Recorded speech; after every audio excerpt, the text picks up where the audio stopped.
Homegrown Hunter TV has been brought to you by Rack Stacker Brand Products, Canada's leading big game attractants company. Campbellford Chrysler, a small town dealer with a huge inventory. And Hawthorne's Equipment, Ottawa Valley's Kubota dealer. And these other fine sponsors.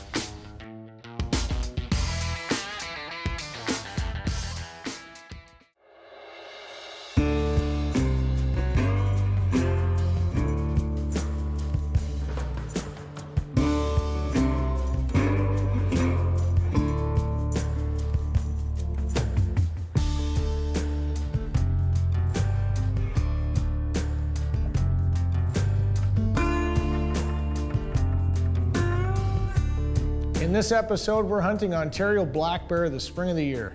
We're gonna head up to good buddy Matthew Hawthorne's and we're gonna be running with his dogs. Then I'm coming back to my hometown of Tweed, Ontario to take a young lad out for his first bear hunt. We'll find the bear.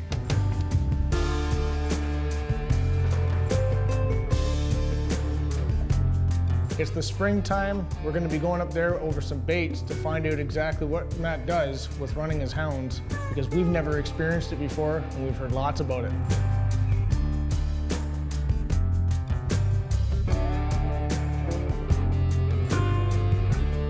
So we're headed up to Mattawa, Ontario to meet up with Matt Hawthorne and his Fast Track Kennel dogs. We've heard nothing but amazing things from this guy and about him.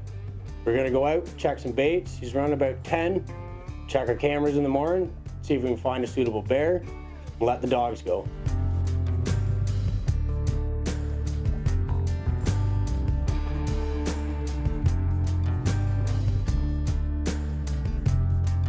One of the nice things that we found about this hunt is that it's only about 4 hours north of our home. So it's a short drive there.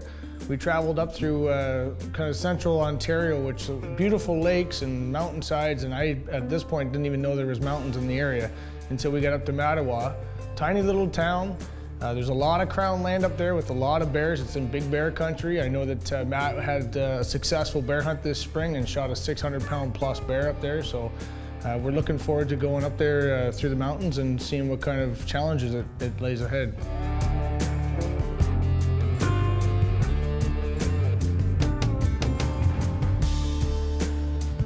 Now, I've never experienced any type of dog hunting before. Matthew assures me that it's going to be a good time. We've got some GPS tracking units that we're using, so I'm not going to be running around looking for these dogs all the time. But what he did mention to me was that the thrill, the sheer thrill of these dogs barking. I've been told that it's an experience that I'll never forget, and we're looking forward to getting out there and seeing what we can do.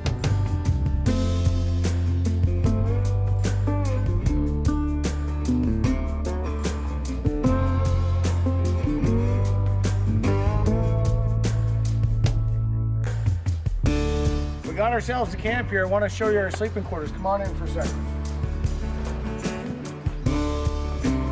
Cozy little spot. They ended up gutting out a bunch of this to give yourself some more room. But we've got mat beds over here. It's nice and cozy. It's actually almost the size of a queen size. And then I'm going to be sleeping right here. But I wanted to quickly show you a product from L10 Safe Outdoors. Most people know this company as a ground blind ladder stand company.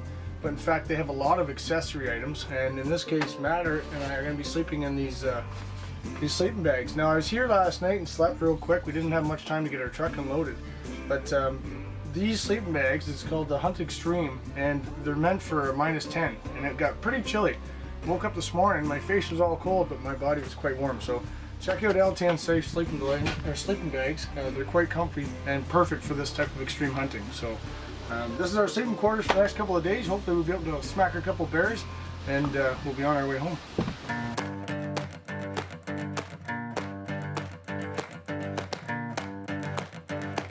So one thing I was amazed about was just the sheer amount of dogs that Matt had.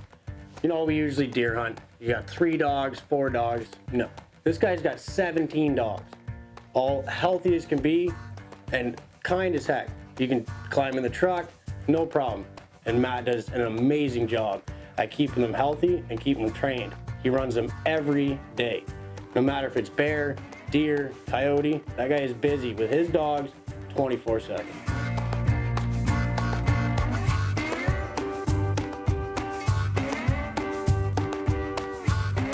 heard a lot about Matthew Hawthorne and Fast Track Kennels. He spends a lot of his time chasing coyotes with these dogs, and he's got, I think, 25 or 26 dogs he hunts with, multiple different breeds. I believe they're black and tans and some plot hounds that he's got. And these things are just, they work as a team, and not just the dogs, but Matt is a team as well. They listen to Matt really well, and they pay attention to what he wants them to do, and he's got specific dogs that track and specific dogs that push. So it's a great experience for us to be up there and seeing what kind of things that Matt can do and the experience that he has with his hounds.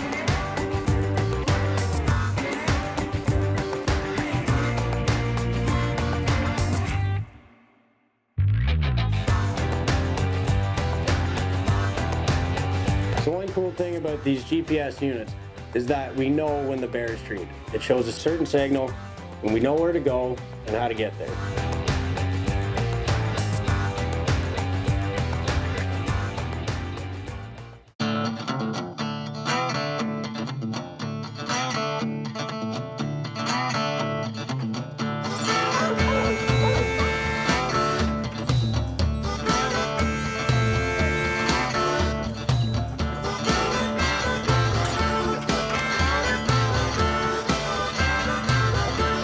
Gets out of the truck and he walks around the back and he opens up the door and he goes, "Leonard!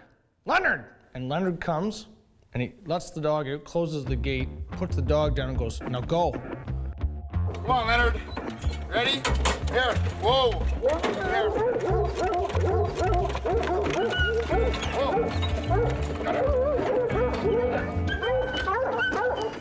And it was super exciting because I'd never experienced it, but all the dogs were waiting for Leonard to make that bark. And as soon as that first dog barked, all the truck went absolutely crazy, and Matt let the hounds go. He was on a trail and it was go time.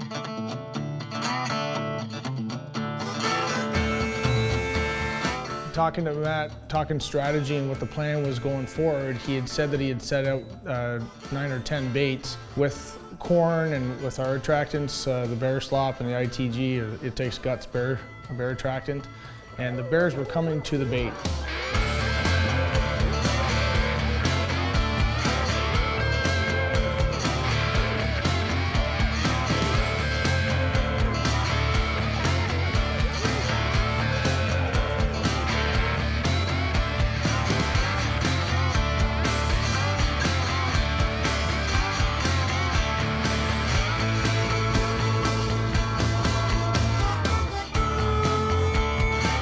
I didn't realize how much work that it's involved with chasing these bears up in the mountains, but we were climbing up some really steep hills and had to take multiple breaks, and there's deadfall everywhere, so we're ducking under branches and climbing over huge trees that we didn't know or didn't expect, but because we were running in big bush country, we had no idea that this is the sort of thing that we're going to be dealing with. So we did make sure we had water.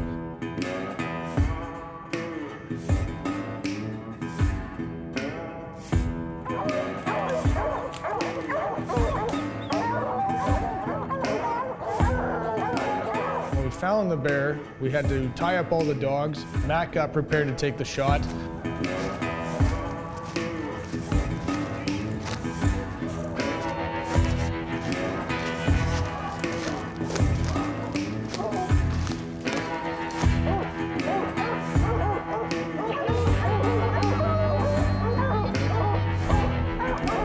Matt got in position. We communicated back and forth to make sure that he was going to be successful in the shot.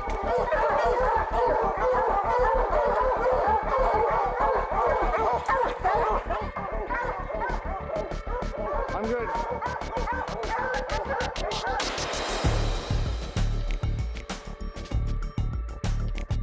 It didn't take long after he pulled the trigger. The bear had kind of sat down on a branch, and when he hit the ground, everybody was hooting and hollering, especially the dogs. They were just as excited as we are because now they've all worked as a team to get this all on film.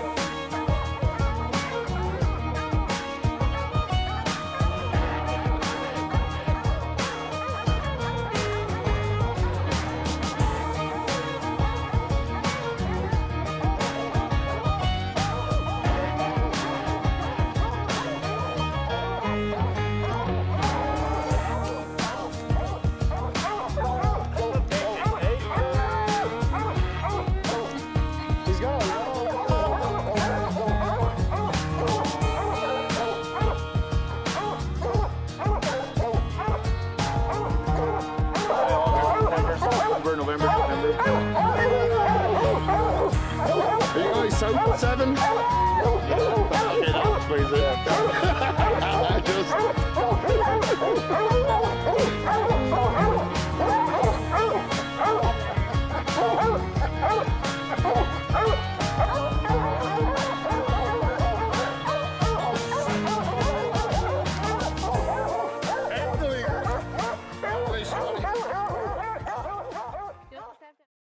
And now, this week's Cut to the Chase segment brought to you by Rack Stacker.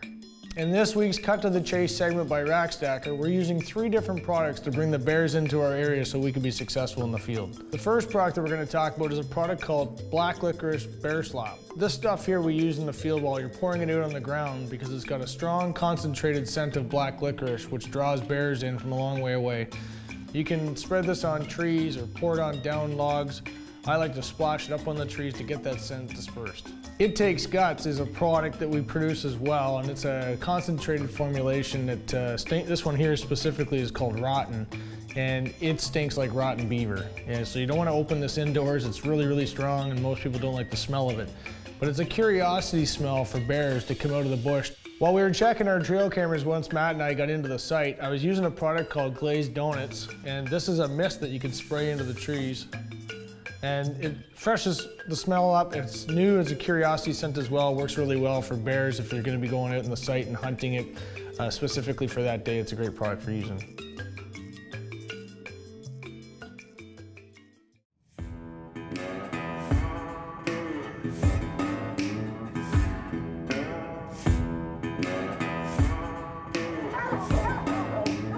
I'm good.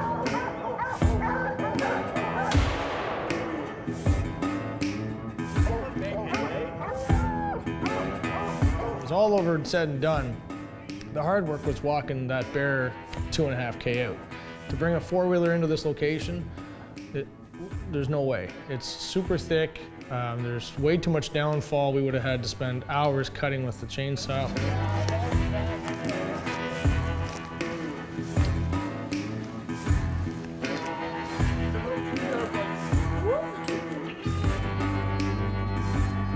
We had to backpack it out. We used a backpack called the Badlands Ox, and it's meant for quartering out just big game in general.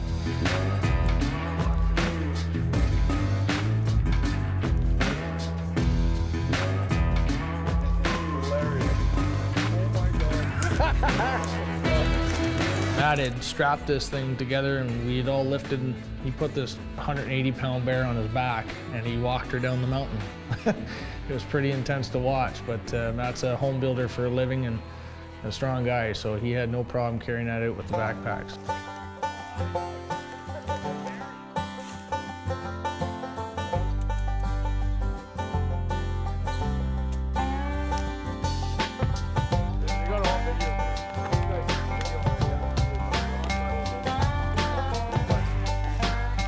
Got them all suited up, got them back to the truck, and headed back for camp to skin them out and get them cooled off. So it's a little different setup, but I think that with the experience that we had of hunting with Matthew and the dogs is something that we wanted to share with the viewers because it's a different type of hunting, but well worth the trip. There, back in one piece. Good day. Only took a couple hours. Yep. When I asked Matt to go out to Matthew Hawthorne's for this bear hunt, I knew I was going with one of the best guys out there. Matt is a hard-working guy that puts his heart into something, and you know, it becomes more, not just camaraderie, but it's a lot of friendship building, it's a lot of work, and you need to go into the bush with guys you can trust. For me to go out there and hunt with Matthew Hawthorne, we knew we were going to get into some pretty nasty stuff, and with Matthew Cassidy, hunting with him has been an experience that I know I'm going to cherish for years. He's a great guy. He hunts very hard and puts his heart into it just as much as I do. And I look forward to doing a lot more hunts with him because after this experience and the work that he's put into it, I know that there's going to be many years ahead.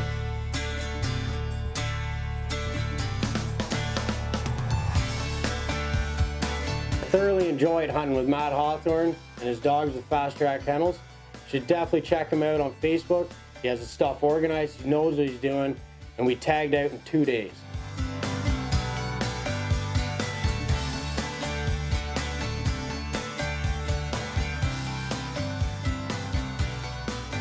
After having the opportunity to go hunt with Matt Cassidy, I come back home and got a phone call from Dwayne. Dwayne Beatty's a good friend of mine, lives in Tweed, Ontario. I have the opportunity to go out with his son Hunter for a bear hunt over bait. A little different scenario, and this time we're actually sitting over a bait in a ladder stand, and had the great opportunity to take this young lad out because he hadn't been able to harvest a bear yet. And I know he'd put 10 or 11 days already in the stand trying to harvest, so hopefully using the products like bear slop that we had used that night was going to draw that bear up.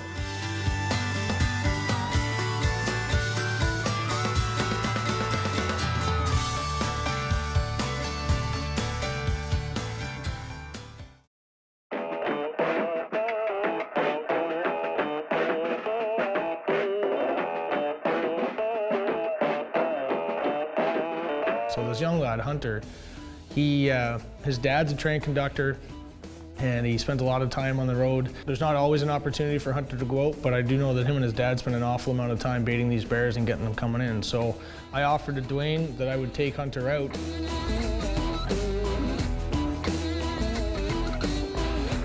Hunter decided to put out some Attractant, the bear slop that we used at Matthew Hawthorne's, same stuff, but he puts it into a water jug and sprays it on the trees just to allow it to expand a bit better, and that's what we needed to do to draw that bear in.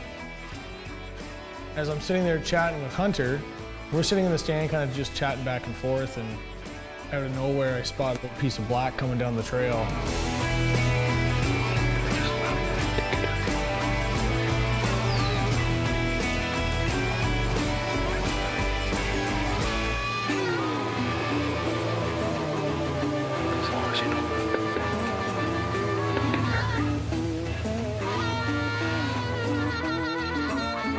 So I give Hunter a little nudge, and he looks to the right, and he's a left-handed shooter. He can easily turn to shoot from the left, but we chose to let that bear come in and mess around with the bait for a little bit.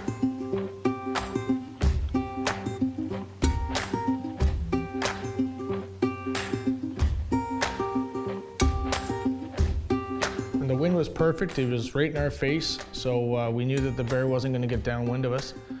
And the bear had circled right down in beside the stand. Hunter wanted to take the shot right away, and I kind of held off a little bit. I wanted to see what that bear was going to do at the bait, but you could quickly tell that the bear was a little spooky.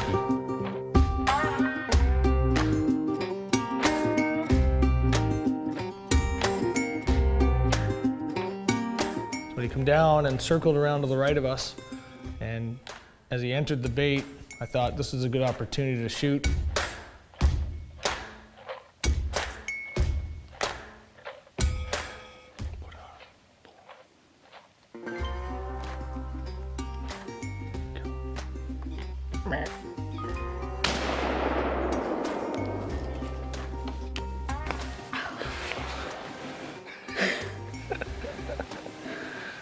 Your dad heard that shot.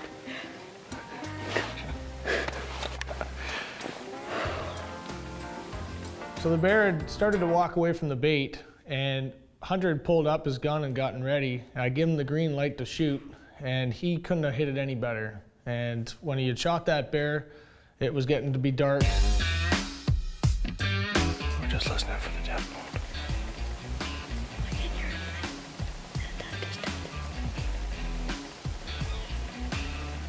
Good job.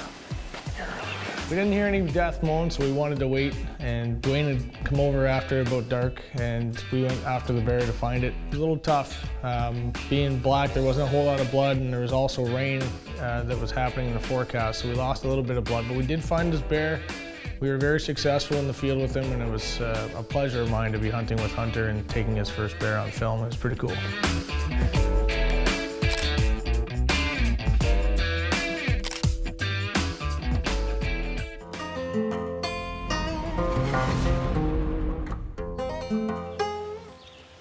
I just got done bush hogging a spot at a client's property. What I wanted to share with you today is proper preparation and patience prevents poor plotting. It's middle of July. I bush hogged right now to knock all this tall grass down, and then I'm going to come back in here Labor Day weekend in September and knock it down one more time. And then around Thanksgiving weekend, I'm actually going to spray it. And what I'm doing is preparing this location for next spring's planting. I've got far too many other jobs on the go right now. However, I still want to put a plot here. So all I've done is worked it into my schedule to prepare this for following spring. So even though it's July, I'm thinking about the 2018 spring season and preparing it now for the next time I need to plant. I hope that helps in your adventure. So all in all, after hunting up north with Matthew Hawthorne of Fast Track Kennels, and again hunting in southern Ontario with Hunter, we were able to use 2 different techniques, hunting bear both over bait and with dogs, and we were both very successful. In conjunction with Rack Stacker products and the bear slop that we used at both sites, it worked out fantastic, and it was a really good hunt that we're going to remember for a long time.